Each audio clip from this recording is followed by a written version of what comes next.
Brother and lads, welcome back to Cossy Podcast. My name is Cossy. Good morning, good afternoon, good evening, wherever you are in all parts of the world. Welcome back to the channel. Welcome back to a brand new video. We are still talking Arsenal trying to seal their second signing of the summer. Arsenal are in advanced negotiations with Ajax to sign Julian Timber. The deal is on the verge, according to reports from the Netherlands. We're going to be diving into that. Juve have also come in for Thomas Partey. This should be an indication that Thomas Partey is one of the best central midfielders in the world. I tell you what, ever since Arsenal said that we're selling Thomas Partey, Saudi Arabian clubs have brought in proposals. Monaco is in there, and now Juventus have also come in to sign Thomas Partey. They're looking to do a deal between 18 to 20 million. That is very, very little money, but we'll be diving into that as well. Kai Havertz will have his medicals abroad. That is what the information I'm getting this weekend. He will be doing his medicals abroad, according to Fabrizio Romano.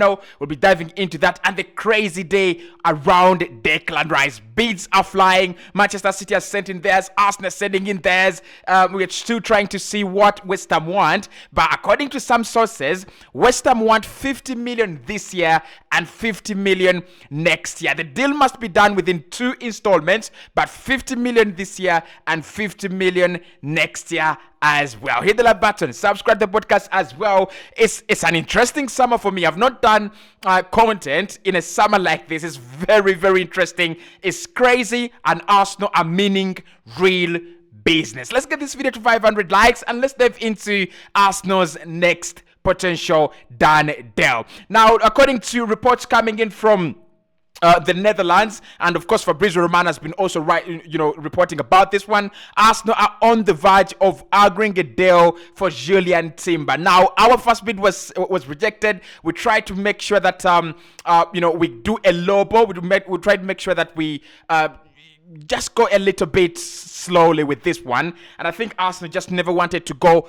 big. We never wanted to start with 40-50 million, so Arsenal went in with 30. It was rejected, but negotiations are still very, very positive, and reports coming in from the Netherlands are indicating that Arsenal are on the verge to agree a deal for Julian Timber with Ajax. Now, at the moment, there is no competition on the deal. Arsenal are trying to fight on a couple of fronts. I think it was 3 days ago when we made 3 different bids for 3 different players. The only one that was successful was the Kai Havertz deal. That one, the moment Arsenal sent in their bid, it was accepted and the deal is done. Julian Timber rejected, Declan Rice rejected, but Arsenal are now going back with second bids, actually with a third bid for Rice, but with a second bid for Julian Timber, with Arsenal now having established what Ajax want and what they will be looking for. Julian Timber is set to be the next done deal at Arsenal, as the Declan Rice deal stalls, as the Declan Rice deal wastes a lot of time, as it drags on. Arsenal are looking to get their second done deal over the line, and that is going to be Julian Timber. Right, so Mikel Arteta has already asked for his players before July the 13th. Ed is working with, is working on a timeline, is working on a deadline. It's not like we're going to have the whole summer to sign players. Maybe we might have 2, probably in July, probably 1, in August when the season has started, but I really don't expect a lot of concrete reports to be coming in and flowing in the Arsenal signing someone after the beginning of the season. I think the last month of the summer is going to be about moving players on, finding suitable solutions for players that are not going to be part of the squad. We are talking Partey, we are talking Rob Holding, we are also talking Nicola Pepe and players like that. Balogun and Edin Ketia are also going to be out of the door. So I think we've seen this strategy work,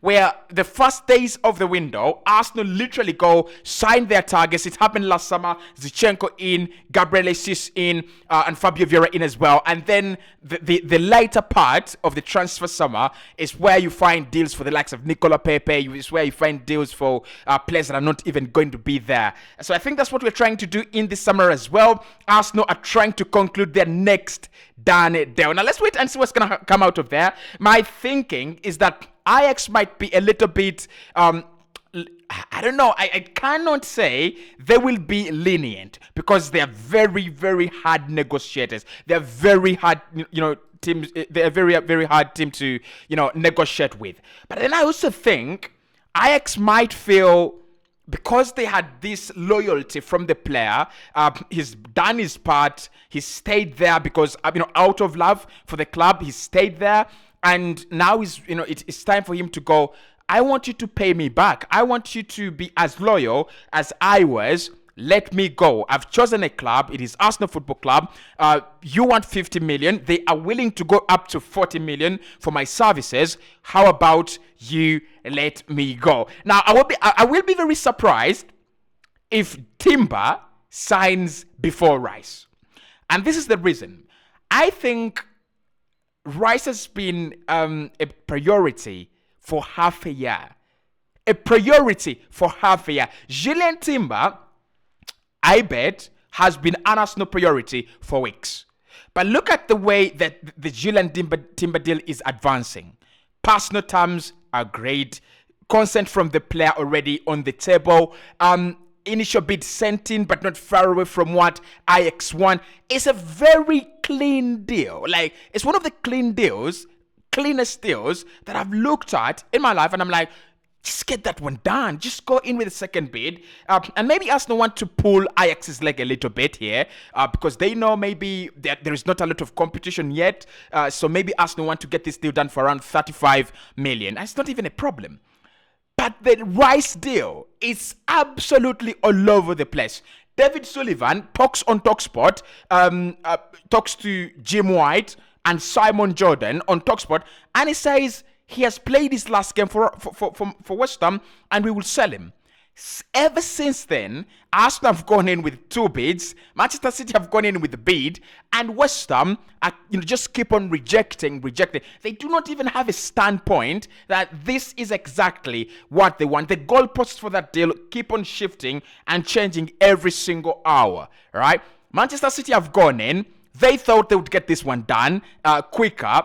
West Ham have just changed their terms, and I'll tell you what has happened now, right? So West Ham have changed terms of the Declan Rice deal. Initially, they were looking at around 100 million in overall package, as long as the bigger chunk can be paid upfront, as long as they can get big money up front. And they were also looking at a very good sizable fee in terms of guaranteed payments and realistic add-ons. Now, they are saying you have to pay up to 85 guaranteed payments, and 50 million should be paid this year, and 50 million should be paid next year. That means that add-ons should also be realized between now between the agreement of the deal until 2025. No one does such deals. Come on, West Ham. When did they last sell a player? Let's go back. They tried to sell Jared Bowen last summer. It didn't happen. Have they sold a player like in the last 5 years, West Ham? I don't even remember them selling a player. I just don't remember that a player has left West Ham for some good money and has joined another club. Really? I mean, just let me in the comment box below if there is a player that has gone to West Ham in the last that has gone out of West Ham in the last few transfer summers. Like, it's a ridiculous deal. Their demands are ridiculous, and it just brings me back to the point of Simon Jordan again on TalkSport, because it was saying that it is very hard to negotiate with David Sullivan. He's never ever reliable. He's not a guy of his word, right? So he will tell you that he wants 100 million, but he will quickly shift and say, I want 100 million plus 10. That's what I want at the moment, right? And I think right now that Manchester City are in the race, West Ham will have to wait until the takeover situation is sorted.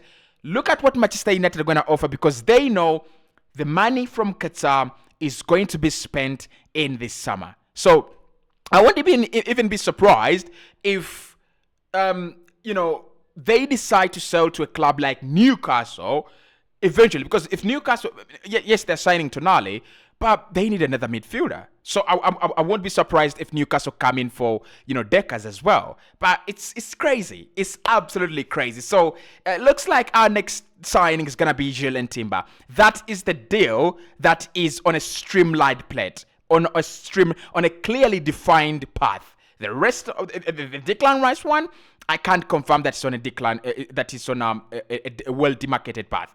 It looks like David Sullivan will want to milk the situation until. Now there will be some changes on the Kai Havertz medicals. He is still scheduled to do his medicals this weekend, but it might be abroad, right? So Fabrizio says that because the player has such a very, very difficult schedule, he might not fly to London and then have his medicals. He might actually have his medicals abroad, and then because the plan for Arsenal is to announce him early next week. When have Arsenal cared about announcing a player early? You remember Alexander Zinchenko? You remember Gabriel Jesus? When have they cared about announcing a player early? I don't remember when Arsenal. Yeah, I mean there are a few times when we've announced players early. Like, to be honest. But remember Gabriel Magalhaes? Gabriel Magalhaes almost took 3 weeks after Arsenal had agreed a deal with Lille Metropole for Arsenal to unveil the player. So I don't think there is a rush to unveil him unless they're trying to, cover for the deficiency in passion that is being created by the Declan Rice hijack, from Manchester City.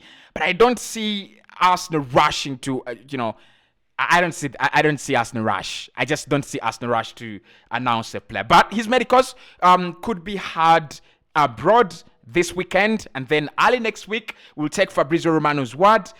They will announce him as an Arsenal player. That is that as well. Now, the other story that is making rounds on social media and also in mainstream is Juve. Juve have come in for Thomas Partey, and Partey, of course, has not given them any green light.